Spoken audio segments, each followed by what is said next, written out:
ಮಹಾರಾಷ್ಟ್ರ ಭಾಗದಲ್ಲಿ ಯಥೇಚ್ಛವಾಗಿ ಮಳೆಯಾಗುತ್ತಿರುವ ಕಾರಣದಿಂದ ಇವತ್ತಿನ ದಿವಸ ಬಾಗಲಕೋಟೆ ಜಿಲ್ಲೆಯಲ್ಲಿ ಹರಿದಿರ್ತಕ್ಕಂಥ ಘಟಪ್ರಭಾ ನದಿಗೆ ಅಪಾರ ಪ್ರಮಾಣದ ನೀರು ಹರಿದು ಬರ್ತಾ ಇರ್ತಕ್ಕಂಥದ್ದು ನಾವೀಗ ದೃಶ್ಯದಲ್ಲಿ ಏನು ತೋರಿಸ್ತಾ ಇದ್ದೇವೆ. ಬಾಗಲಕೋಟೆ ಜಿಲ್ಲೆಯ ಅಡಗವಾಡಿಯ ಬ್ರಿಡ್ಜ್ ಬಳಿಯಲ್ಲಿ ಇರ್ತಕ್ಕಂಥ ದೃಶ್ಯವನ್ನು ನಾವು ತೋರಿಸ್ತಾ ಇದ್ದೇವೆ.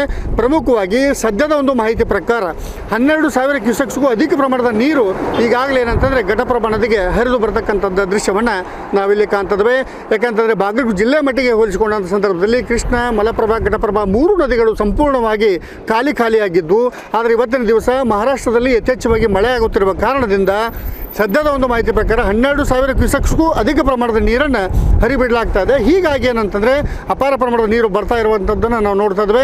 ಮತ್ತು ಅಷ್ಟೇ ಅಲ್ಲದೆ ಏನು ಅನಗವಾಡಿ ಬ್ರಿಡ್ಜ್ನ ಹೊಸ ಬ್ರಿಡ್ಜ್ನಿಂದ ನಾವು ನೋಡಿದಂಥ ಸಂದರ್ಭದಲ್ಲಿ ಏನು ಮೊದಲನೇ ಒಂದು ಚಿಕ್ಕ ಸೇತುವೆ ಇತ್ತು ಅದು ಸಂಪೂರ್ಣವಾಗಿ ಜಲಾವೃತವಾಗಿರುವಂಥದ್ದನ್ನು ಕೂಡ ನಾವಿಲ್ಲಿ ಕಾಣ್ತಾ ಇದ್ದೇವೆ. ಅಂದರೆ ಅಲ್ಲಿಂದ ಏನಂತಂದರೆ ಆ ಕಾಲ್ದಾರಿ ಮೂಲಕ ಜನರು ಕೂಡ ಹೋಗ್ತಾ ಇದ್ರು, ಅದು ಈಗ ಸಂಪೂರ್ಣವಾಗಿ ಅದು ಏನಂತಂದರೆ ಜಲಾವೃತವಾಗಿರುವಂಥ ಒಂದು ದೃಶ್ಯವನ್ನು ಕೂಡ ನಾವಿಲ್ಲಿ ಕಾಣ್ತಾ ಇದ್ದೇವೆ. ಏನೊಂದು ಘಟಪ್ರಭಾ ನದಿಗೆ ನೀರು ಬಂದು ಪರಿಣಾಮವಾಗಿ ಇವತ್ತಿನ ದಿವಸ ರೈತರು ಸಂಪೂರ್ಣವಾಗಿ ಏನಂತಂದರೆ ಸಂತಸಗೊಂಡಿರುವಂಥದ್ದು. ಯಾಕಂದರೆ ನಾವು ಪಕ್ಕದಲ್ಲೇ ಹೊಲಗದ್ದೆಗಳನ್ನು ನೋಡ್ತಾ ಇದ್ದೇವೆ. ಈಗಾಗಲೇ ಅಂತ ನೀರು ಬಂದಿರುವ ಕಾರಣದಿಂದ ಬೆಳೆಗಳಿಗೂ ಕೂಡ ಏನಂತಂದರೆ ಅದು ಅನುಕೂಲವಾಗುವ ನಿಟ್ಟಿನಲ್ಲಿ ಇರುವಂಥದ್ದನ್ನು ಕೂಡ ನಾವಿಲ್ಲಿ ಕಾಣ್ತೇವೆ. ಮತ್ತು ಅಷ್ಟೇ ಅಲ್ಲದೆ ಏನಂತಂದರೆ ನಾವು ಈ ಭಾಗದಲ್ಲಿ ನೋಡ್ಬೋದು, ಬಾಗಲಕೋಟೆ ಪಟ್ಟಣಕ್ಕೆ ಹೊಂದಿಕೊಂಡಂಥ ಸಂದರ್ಭದಲ್ಲಿ ಏನಂತಂದರೆ ಭಾಳಷ್ಟು ಪ್ರಮಾಣದ ನೀರು ಕೂಡ ಈಗಾಗಲೇ ಶೇಖರಣೆ ಆಗಿರುವಂಥದ್ದು ದೃಶ್ಯವನ್ನು ಕೂಡ ನಾವಿಲ್ಲಿ ಕಾಣ್ತೇವೆ. ಈ ರೀತಿಯಾದಂಥ ನೀರು ಏನಂತಂದರೆ ಮುಖ್ಯವಾಗಿ ಏನಂತಂದರೆ ಕುಡಿಯುವ ನೀರಿಗಾಗಿ ಇರ್ಬೋದು ಮತ್ತು ಅದರ ಜೊತೆಗೆ ಜಾನುವಾರುಗಳಿಗೂ ಕೂಡ ಭಾಳಷ್ಟು ಅನುಕೂಲವಾಗುವಂಥದ್ದು. ಹೀಗಾಗಿ ನಾವು ಬಾಗಲಕೋಟೆ ಪಟ್ಟಣದ ಹೊಂದಿಕೊಂಡಿರ್ತಕ್ಕಂಥ ನೀರನ್ನು ಕೂಡ ನಾವಿಲ್ಲಿ ಕಾಣಬಹುದು. ಒಟ್ಟಾರೆಯಾಗಿ ಹೇಳಬೇಕಂತಂದರೆ ಏನು ಘಟಪ್ರಭಾ ನದಿಗೆ ಬರ್ತಕ್ಕಂಥ ನೀರಿನ ಒಂದು ಪ್ರಮಾಣ ಏನಂತಂದರೆ ಕ್ಷಣಕ್ಕೂ ಕೂಡ ಏರಿಕೆ ಆಗ್ತಾ ಇರುವಂಥದ್ದು.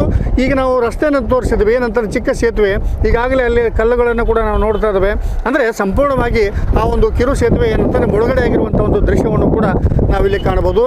ಒಟ್ಟಾರೆಯಾಗಿ ಹೇಳಬೇಕಂತಂದರೆ ಘಟಪ್ರಭಾ ನದಿ ಏನು ಖಾಲಿಯಾಗಿತ್ತು, ಈಗ ಏನಂತಂದರೆ ಆ ಒಂದು ನೀರು ಬರ್ತಾ ಇರುವಂಥದ್ದನ್ನು ನೋಡಿ ಎಲ್ಲೋ ಒಂದು ಕಡೆ ರೈತರು ಕೂಡ ಭಾಳಷ್ಟು ಸಂತಸಗೊಂಡಿರುವಂಥದ್ದನ್ನು ನಾವಿಲ್ಲಿ ಕಾಣ್ತಾ ಇದ್ದೇವೆ. ಒಟ್ಟಾರೆಯಾಗಿ ಸದ್ಯದ ಒಂದು ಮಾಹಿತಿ ಪ್ರಕಾರ ಬಾಗಲಕೋಟೆ ಜಿಲ್ಲೆಯಲ್ಲಿ ಹರಿದಿರ್ತಕ್ಕಂಥ ಘಟಪ್ರಭಾ ನದಿಗೆ 12,000 ಕ್ಯೂಸೆಕ್ಸ್ಗೂ ಅಧಿಕ ಪ್ರಮಾಣದ ನೀರು ಬಂದಿರುವಂಥದ್ದನ್ನು ನಾವಿಲ್ಲಿ ಕಾಣ್ತಾ ಇದ್ದೇವೆ. ಬಾಗಲಕೋಟೆಯಿಂದ ಕ್ಯಾಮ್ರಾಮನ್ ಮಂಜುನಾಥ್ ಕೆರಗಲ್ ಜೊತೆ ಮಲ್ಲಿಕಾರ್ಜುನ ಹೊಸಮನಿ, ಏಷ್ಯಾನೆಟ್ ನ್ಯೂಸ್ಗಾಗಿ.